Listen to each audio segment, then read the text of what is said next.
Hello ladies and gentleman, वक्त हो चला है आपके फेवरेट स्विच बुलेटिन का।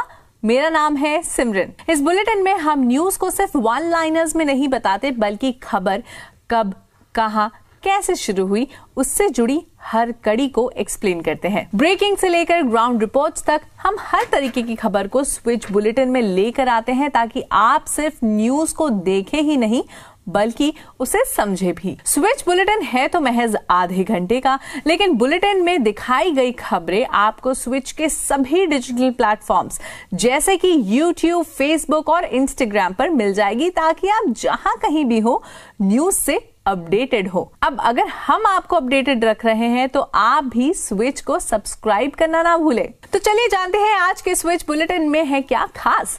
दिल्ली में सीएम की कुर्सी की लड़ाई अब और भी इंटरेस्टिंग हो गई है। ऐसा इसलिए क्योंकि इसमें एक्स चीफ मिनिस्टर्स की बेटों की एंट्री हुई है। तो वहीं क्या इंडियन रेलवेज प्राइवेटाइजेशन के कगार पर आ गया है या नहीं?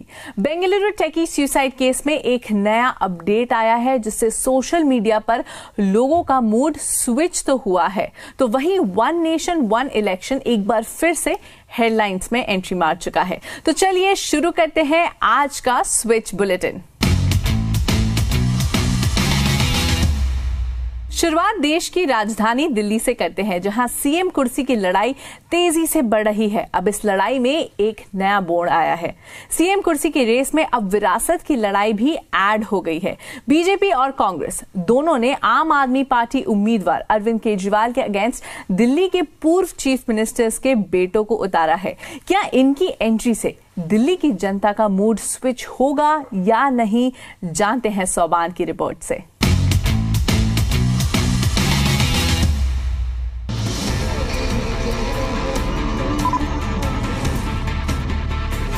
दिल्ली के मुख्यमंत्री की कुर्सी पर इस बार कौन बैठने वाला है, इसका फैसला जल्दी हो जाएगा और आम आदमी पार्टी के पूर्व मुख्यमंत्री और आम आदमी पार्टी के मुखिया अरविंद केजरीवाल एक बार फिर सीएम की कुर्सी की दावेदारी में इस बार सबसे आगे नजर आ रहे हैं। लेकिन मुकाबला इंटरेस्टिंग होने वाला है, क्योंकि बीजेपी और कांग्रेस की तरफ से भी दो ऐसे नाम सामने आ रहे हैं जो केजरीवाल को चुनौती देने के लिए उतरने वाले हैं।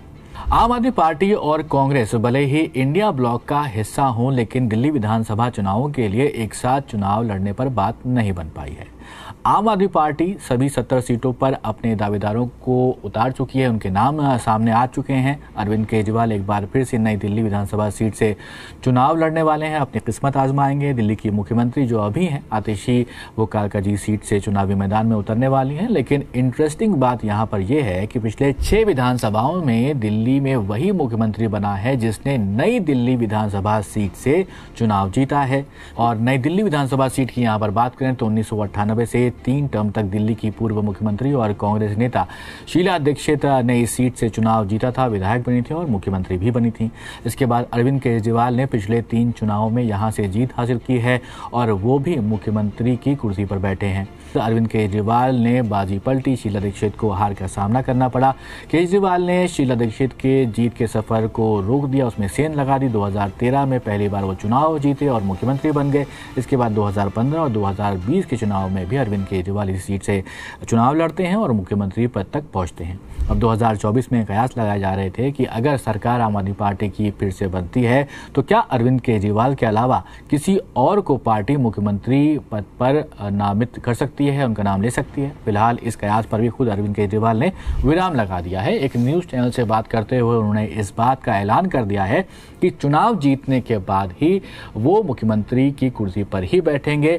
साथ ही मीडिया रिपोर्ट्स ये भी साफ कर रही हैं कि केजरीवाल के सामने दिल्ली के पूर्व सीएम के बेटे मैदान में होने वाले हैं। एक कांग्रेस की पूर्व मुख्यमंत्री शीला दीक्षित के बेटे संदीप दीक्षित हैं और दूसरे हैं बीजेपी उम्मीदवार प्रवेश वर्मा, जो दिल्ली के पूर्व मुख्यमंत्री साहिब सिंह वर्मा के बेटे हैं। तो ये 2 नाम हैं, यानी कि मुकाबला त्रिकोणीय होगा। हालांकि पार्टी की तरफ से प्रवेश वर्मा के चुनाव लड़ने पर औपचारिक घोषणा अभी बाकी है और कई मीडिया रिपोर्ट्स ये बता रही हैं कि प्रवेश वर्मा ने खुद ये बताया है कि बीजेपी आलाकमान ने उन्हें नई दिल्ली विधानसभा सीट से चुनाव लड़ने के लिए कहा है। वहीं प्रवेश वर्मा ने आम आदमी पार्टी की आखिरी लिस्ट जो जारी हुई है उस पर रिएक्शन दिया है और मीडिया से बातचीत में कहा है उन्होंने कि आम आदमी पार्टी की लिस्ट में जेल से छूटे लोगों के नाम हैं। इसमें सत्येंद्र जैन, केजरीवाल और अमानतुल्लाह खान के नाम हैं और हम केजरीवाल को नई दिल्ली से भारी अंतर से हराएंगे। फरवरी में बहुत अच्छा मुहूर्त है और अब की बार दिल्ली में बीजेपी की सरकार बनेगी। प्रवेश वर्मा वेस्ट दिल्ली से सांसद हैं 2014 से ही और अगर हम संदीप दीक्षित की बात करें तो कांग्रेस ने मैदान में उनको उतार दिया है। ये भी अरविंद केजरीवाल को टक्कर देने वाले हैं। 14वीं और 15वीं लोकसभा में अगर बात करें तो ईस्ट दिल्ली से ये सांसद रहे हैं और शीला दीक्षित के बेटे भी हैं जो पूर्व मुख्यमंत्री रही हैं दिल्ली की।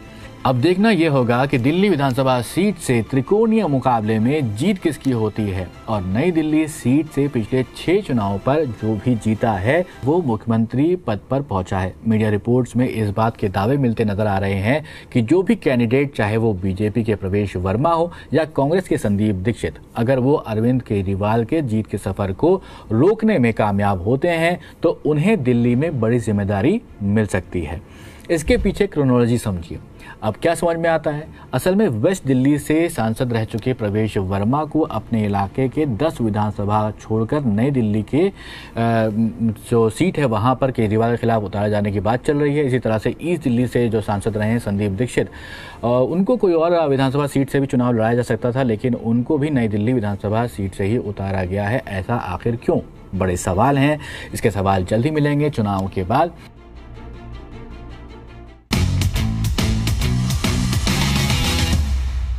वोटर्स का भरोसा पाने के लिए महंगाई का मुद्दा एक काफी इंपॉर्टेंट रोल प्ले करता है, लेकिन क्या देश में फिर से एक बार महंगाई बढ़ने वाली है? रिसेंटली इस पार्लियामेंट सेशन में रेलवे अमेंडमेंट बिल पास किया गया, जिसके बाद ऑपोजिशन ये दावा कर रही है कि रेलवेज की टिकट का प्राइस बढ़ने वाला है क्योंकि प्राइवेट प्लेयर्स की एंट्री होने वाली है। हालांकि रेलवे मंत्री ने इस स्टेटमेंट को बस एक नैरेटिव बताया है, पर क्या इंडियन रेलवेज प्राइवेटाइजेशन की तरफ बढ़ रहा है? चलिए समझते हैं स्वर्णा की रिपोर्ट से। क्या है रेलवे अमेंडमेंट बिल? इसके लागू होने से इंडियन रेलवे में क्या बदलाव आएगा? क्या इंडियन रेलवे का प्राइवेटाइजेशन हो जाएगा? इसका आम जनता पर क्या असर पड़ेगा? इंडियन रेलवे के प्राइवेटाइजेशन की बात बीते कुछ सालों से काफी ज्यादा चर्चा में है। अभी रिसेंटली इस पार्लियामेंट सेशन में लोकसभा से रेलवे अमेंडमेंट बिल को पास कर दिया गया, जिसके बाद विपक्ष ये आरोप लगा रहा है कि अब रेलवे की टिकट्स जो है वो काफी ज्यादा महंगी हो जाएगी क्योंकि अब इसमें प्राइवेट सेक्टर का बोलबाला होने वाला है। हालांकि रेल मंत्री ने इन आरोपों को फेक नैरेटिव का नाम दिया, लेकिन इन सब बातों की शुरुआत कहां से हुई है? रेलवे अमेंडमेंट बिल से ना। तो ये बिल है क्या? सबसे पहले हम ये समझ लेते हैं। तो रेलवे अमेंडमेंट बिल को पिछले पार्लियामेंट सेशन में ही लोकसभा में पेश कर दिया गया था, लेकिन तब ये वहां से पास नहीं हो पाया था। लेकिन इस बार इस बिल को लोकसभा में मंजूरी मिल गई है। तो इस बिल को सिंप्लीफाई किया गया है। देश में रेलवे को लेकर कई कानून हैं, जिनमें से कुछ कानून इंडिपेंडेंस से पहले के भी हैं। तो इस बिल में उन सब को एक कर दिया है। जैसे कि 1905 में ब्रिटिशर्स रेलवे बोर्ड एक्ट लेकर आए थे। फिर आजादी के बाद रेलवे से रिलेटेड जो कानून है उसे 1989 में पास किया गया था।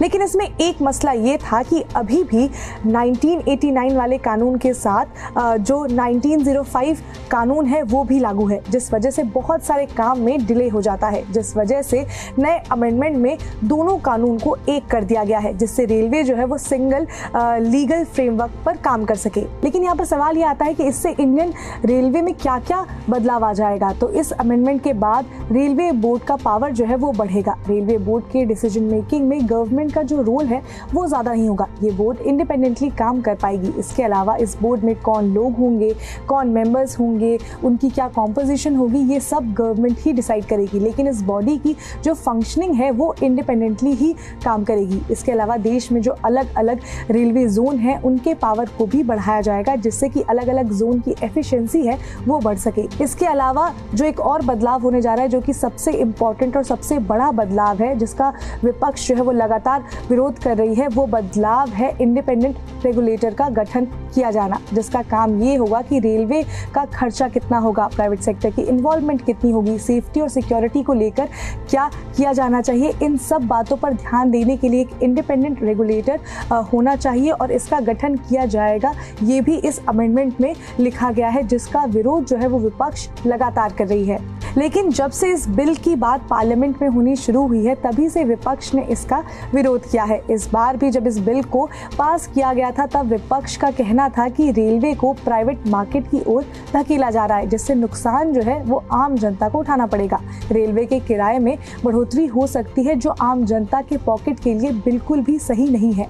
हालांकि इन सभी आरोपों का जवाब देते हुए रेल मंत्री अश्विनी वैष्णव ने कहा है कि ऐसा कुछ भी नहीं होने जा रहा है। ये बदलाव इसलिए हो रहे हैं जिससे कि रेलवे की एफिशिएंसी को बढ़ाई जा सके, जिससे लोगों तक सुविधाएं जो है वो ज्यादा से ज्यादा पहुंच सके। तो इसको लेकर सदन में भी डिबेट देखने को मिला। हालांकि ये बिल पास हो गया है। अब देखना ये होगा जो ये बिल है उसका ग्राउंड रियलिटी क्या होता है। जब ये बिल लागू हो जाता है तो इसका ग्राउंड पर कितना असर पड़ता है और किस तरह का असर पड़ता है। खैर, ये तो जब ये बिल लागू हो जाएगा, पारित हो जाएगा, उसके बाद ही पता चल पाएगा। बट फिलहाल इस बिल को लेकर जो है वो पार्लियामेंट में काफ़ी ज़्यादा डिबेट भी देखने को मिली है और उसके बाद जब ये बिल पास हो गया उसके बाद भी विपक्ष ने अपना कंसर्न जो है वो ज़रूर दिखाया इस बिल को लेकर।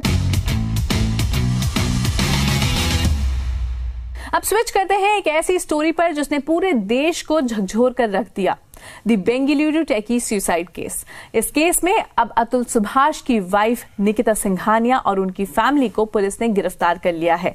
निकिता सिंघानिया की फोटो जब पब्लिक में सामने आई तो जनता ने उसे क्या टैग दिया और क्यों, जानिए हरीम की इस रिपोर्ट से।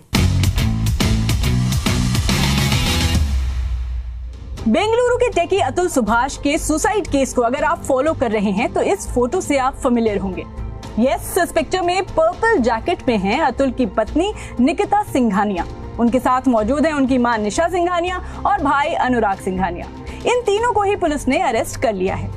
ये वो गिरफ्तारी है जिसका देश के कई लोगों को बेसब्री से इंतजार था, क्योंकि अतुल सुभाष सुसाइड से पहले जो सुसाइड नोट और वीडियो छोड़कर गए, उसके बाद से देश की जनता उनके साथ खड़ी है, उनके लिए इंसाफ की मांग कर रही है और उन महिलाओं के खिलाफ जोर शोर से आवाज उठ रही है जो अपने पति को झूठे इल्जामों में फंसा देती हैं। Marrying a girl is scary these days, what if she. इस कैप्शन के साथ निकिता सिंघानिया की तस्वीर। No guilt, no regret on her face. Plastic surgery के लिए इतना बड़ा एल्यूमिनी मांग रही थी क्या अतुल से? लुक्स लाइक ये कह रही है स्वर्ग में बैठा मौज कर रहा होगा, ये नहीं कि कुछ पैसे भिजवा दे। ये शक्ल से डायन और चुड़ैल लग रही है। पता नहीं उसने कैसे शादी कर ली। मैं तो शक्ल देखकर ही मना कर देता। बस कर भाई, ये इमेज सामने आते ही डर लगता है। हर फेस इज स्कैरी। तो अतुल की कहानी सुनने के बाद जनता के दिल में निकिता सिंघानिया के लिए एक नेगेटिव नोशन बन गया है। और उसके बाद जब अतुल की वाइफ निकिता की ये तस्वीर सामने आई तो पब्लिक और भी जजमेंटल हो गई, क्योंकि गिरफ्तारी के बाद जिस तरह निकिता कैमरे को गुस्से और एटीट्यूड के साथ देख रही हैं, लोगों को लगा कि इस चेहरे पर पति को खोने का गम जरा भी नहीं है। और अब इस तस्वीर पर लोग दिल की भड़ास निकाल रहे हैं और निकिता सिंघानिया को खूब ट्रोल कर रहे हैं। ये सब इसलिए भी है क्योंकि अब तक अतुल की कहानी ही सबने सुनी है, लेकिन पत्नी निकिता का कोई ऑफिशियल बयान सामने नहीं आया है। तो बेंगलुरु के एआई इंजीनियर अतुल सुभाष की आत्महत्या ने देश भर में सुर्खियां बटोरी हैं। इस मामले में उनकी पत्नी निकिता सिंघानिया को 14 दिसंबर को गुरुग्राम के सेक्टर 57 में एक पीजी से गिरफ्तार किया गया। पुलिस ने इस मामले में निकिता, उनकी मां निशा, भाई अनुराग और चाचा सुशील सिंघानिया के खिलाफ आत्महत्या के लिए उकसाने और जबरन वसूली के आरोप लगाए हैं। इस मामले में मारथली थाने के सब इंस्पेक्टर और केस के जांच अधिकारी की 3 सदस्यीय टीम जौनपुर में निकिता सिंघानिया के घर पर कागजी कार्रवाई कर रही थी और जौनपुर कोर्ट में चल रहे केस के डॉक्यूमेंट इकट्ठा कर रही थी, जबकि दूसरी टीम निकिता सिंघानिया और उसकी मां, भाई की तलाश में लगाई गई थी। पुलिस ने निकिता की तलाश के लिए पहले उसकी मल्टीनेशनल कंपनी एक्सेंचर से उसका नंबर लिया और फिर नंबर के आधार पर ही उसे ट्रेस करके उसे गुरुग्राम से गिरफ्तार कर लिया। इसके अलावा इलाहाबाद हाई कोर्ट में अग्रिम जमानत याचिका दायर करने की तैयारी कर रही निकिता की मां निशा सिंघानिया और भाई अनुराग सिंघानिया को बेंगलुरु पुलिस की टीम ने एक फ्लैट से गिरफ्तार किया। फिलहाल तीनों आरोपियों को बेंगलुरु पुलिस ने गिरफ्तार कर जुडिशियल कस्टडी में भेज दिया है। गुरुग्राम पुलिस के सहयोग से बेंगलुरु पुलिस ने निकिता को उनके पीजी से गिरफ्तार किया। निकिता एक निजी कंपनी में काम कर रही थी और इस गिरफ्तारी से पहले लो प्रोफाइल तरीके से रह रही थी। पुलिस के मुताबिक ट्रांजिट रिमांड मिलने के बाद उन्हें बेंगलुरु लाया गया है। इस मामले में दूसरे आरोपियों के रोल की भी जांच जारी है। निकिता और उनके परिवार ने इन आरोपों को खारिज करते हुए इसे बेसलेस बताया है। निकिता के चाचा सुशील सिंघानिया ने मीडिया से कहा कि अतुल के आरोप झूठे हैं और उनका परिवार बेगुनाह है। तो अब अगर निकिता और दूसरे आरोपी दोषी साबित होते हैं तो उन्हें आत्महत्या के लिए उकसाने के अपराध में आईपीसी की धारा 306 के तहत 10 साल तक की सजा हो सकती है। इसके अलावा जबरन वसूली जैसे आरोप भी जुड़ते हैं तो सजा और कड़ी हो सकती है। पुलिस इस मामले में सुसाइड नोट और अन्य सबूतों को ध्यान में रखकर जांच कर रही है। जहां एक केस ने पर्सनल रिलेशनशिप्स को स्पॉटलाइट में ला दिया है, तो वहीं एक नए पॉलिटिकल बिल ने कॉन्स्टिट्यूशनल और डेमोक्रेटिक प्रोसेसेस पर एक नई बहस शुरू कर दी है। टॉपिक है वन नेशन वन इलेक्शन, जो अब पूरे पॉलिटिकल स्पेक्ट्रम को शेक कर रहा है। खबरों की माने तो अब किसी भी दिन one nation one election bill को संसद में पेश किया जा सकता है। इस बिल को ऑपोजिशन अनकॉन्स्टिट्यूशनल बता रही है। बड़ा सवाल यह है कि क्या सच में मोदी सरकार एक देश एक चुनाव का फैसला संविधान के खिलाफ जाकर लागू करेगी? चलिए जानते हैं वैभव की रिपोर्ट में।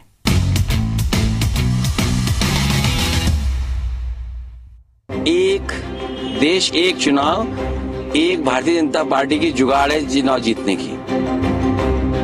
अगर इतना ही जल्दी है वन नेशन वन इलेक्शन के लिए, तो आज ही अपनी भी सरकार और पूरे देश की सरकारें भंग कर दें, दोबारा चुनाव करा दें। अगर इतनी जल्दी है तो एक देश एक चुनाव, ये बीजेपी का जुगाड़ है चुनाव जीतने के लिए। अगर इतनी ही जल्दी है तो अपनी सरकार भंग कर दें और आज ही फिर चुनाव करवा लें। वन नेशन वन इलेक्शन को लेकर सपा प्रमुख अखिलेश यादव का ये रिएक्शन था जब 12 दिसंबर को केंद्रीय कैबिनेट ने एक देश एक चुनाव लागू करने के विधेयक को मंजूरी दे दी थी। खबरों की माने तो अब किसी भी दिन इस बिल को संसद में यानी लोकसभा में पहले पेश किया जा सकता है। सरकार इस बिल पर आम सहमति बनाना चाहती है और सर्वसहमति से इसे पास करवाना चाहती है। हालांकि सरकार की ये ख्वाहिश इतनी आसानी से तो पूरी होती नजर आ नहीं रही है। कांग्रेस समेत पूरे विपक्ष ने इस विधेयक को गैरकानूनी और संविधान पर हमला करार दिया है। कहा जा रहा है कि ये संविधान को तबाह करने की कोशिश है। ऐसे में बड़ा सवाल ये है कि क्या सच में मोदी सरकार एक देश एक चुनाव का फैसला संविधान के खिलाफ जाकर लागू करने वाली है? साल 2024 की ही बात करें तो इस साल आम चुनाव के अलावा 8 राज्यों के विधानसभा चुनाव भी हो चुके हैं। इस बीच तमाम उपचुनाव भी हुए और राज्यों के स्थानीय निकायों के और पंचायती लेवल के चुनाव भी होते रहे। कई बार सरकार की मशीनरी इसी चुनाव की प्रक्रिया में व्यस्त रहती है। आए दिन चुनाव आचार संहिता लगने से कामकाज ठप भी हो जाता है। कई योजनाएं लागू नहीं हो पाती हैं। आपकी जो जरूरी काम है वो भी शायद अटक जाते होंगे। इस सब का हल क्या है? मोदी सरकार एक देश एक चुनाव को इसी का हल बता रही है, यानी लोकसभाओं और राज्य विधानसभाओं के चुनाव जो हैं वो एक साथ करवाए जाएंगे। लेकिन इसके लिए संविधान में संशोधन करना पड़ेगा। वन नेशन वन इलेक्शन पर विचार के लिए पूर्व राष्ट्रपति रामनाथ कोविंद की अध्यक्षता में 2 सितंबर 2023 को एक पैनल बनाया गया था। इस पैनल ने 191 दिन लेकर 191 डेज लेकर 14 मार्च को राष्ट्रपति द्रौपदी मुर्मू को अपनी रिपोर्ट सौंपी थी। वहीं अब इसी रिपोर्ट को, इसी हिसाब से जो बनी रिपोर्ट थी, विधेयक को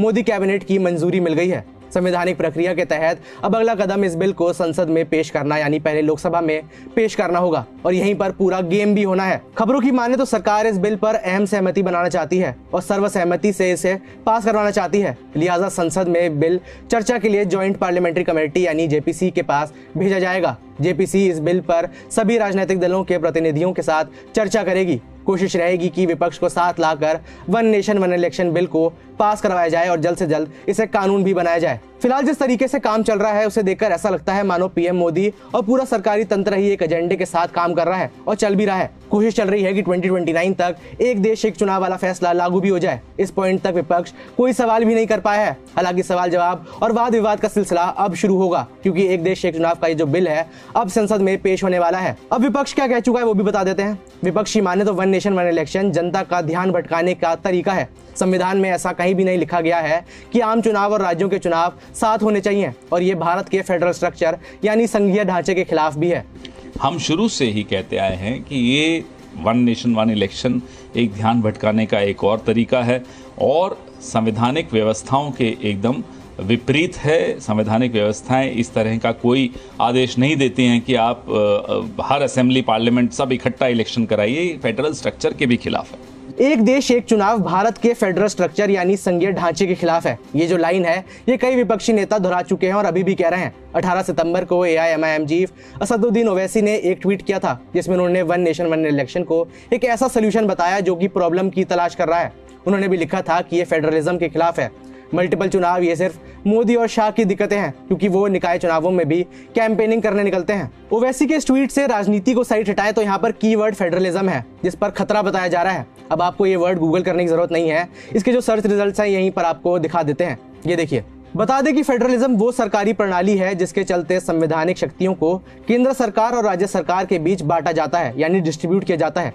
डर है कि वन नेशन वन इलेक्शन से ये जो कॉन्सेप्ट है फेडरलिज्म का ये तबाह हो जाएगा। सबसे बड़ी दलील ये है कि अगर सभी इलेक्शन एक साथ हो गए तो होगा ये कि सिर्फ नेशनल मुद्दा जो है वो ही डोमिनेट करेगा। हम देखते हैं कि लोकसभा चुनावों में मुद्दे अलग होते हैं, एम्प्लॉयमेंट का मुद्दा होता है, नेशनल सिक्योरिटी का मुद्दा होता है, लेकिन जब असेंबली इलेक्शन होते हैं यानी राज्यों के चुनाव होते हैं तो यहाँ पर मुद्दा बदल जाता है। यहाँ पे सड़कों का, सफाई का और रोजगार का मुद्दा भी यहाँ पे कई बार आ जाता है। अगर वन नेशन वन इलेक्शन हुआ तो खतरा है कि बीजेपी, कांग्रेस जैसी जो नेशनल पार्टियां हैं वो ही पूरा चुनाव हाईजैक कर लेंगी। ये स्थिति रीजनल पार्टियों के लिए अच्छी नहीं होगी। साथ ही जो जनप्रतिनिधि हैं उनकी भी जवाबदेही काफी कम हो जाएगी। 5 सालों में सिर्फ एक बार ही उन्हें अपना चेहरा दिखाना होगा। बहरहाल एक देश एक चुनाव के फायदे गिनाने वाले भी खूब हैं। दावा किया जा रहा है कि इससे पैसों की सबसे ज्यादा बचत होगी, बेहतर तरीके से सरकारी नीतियां लागू भी हो सकेंगी, विकास के कामों को समय भी मिलेगा और वो आसानी से पूरे भी हो सकेंगे। अब देखिए, फायदे और नुकसान बात की बात है, लेकिन समझने वाली बात यह है कि क्या एक देश एक चुनाव संविधान के खिलाफ है। अब बता दें कि पूर्व राष्ट्रपति रामनाथ कोविंद की लीडरशिप में जो कमेटी बनी थी उसकी सिफारिशें क्या हैं। उसके अनुसार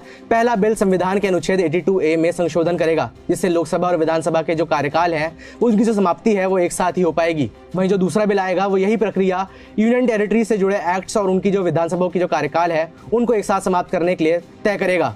बात अगर वन नेशन वन इलेक्शन के कानूनी और गैर कानूनी होने की है तो बता दें कि भारत में पहले भी एक देश एक चुनाव होता था। आजादी के बाद 1952, 1957, 1962 और 1967 में लोकसभा और विधानसभा के चुनाव एक साथ हुए थे, लेकिन 1968 और 1969 में कई विधानसभाएं समय से पहले ही भंग कर दी गई। उसके बाद 1970 में लोकसभा भी भंग कर दी गई। इसकी वजह से पैटर्न बिगड़ गया और एक देश एक चुनाव की जो परंपरा थी वो वहीं पर टूट गई। बहरहाल अब क्या एक देश एक चुनाव फिर हो पाएगा ये देखने वाली बात रहेगी। लोकसभा में क्या चर्चा होगी ये भी देखने लायक होगा।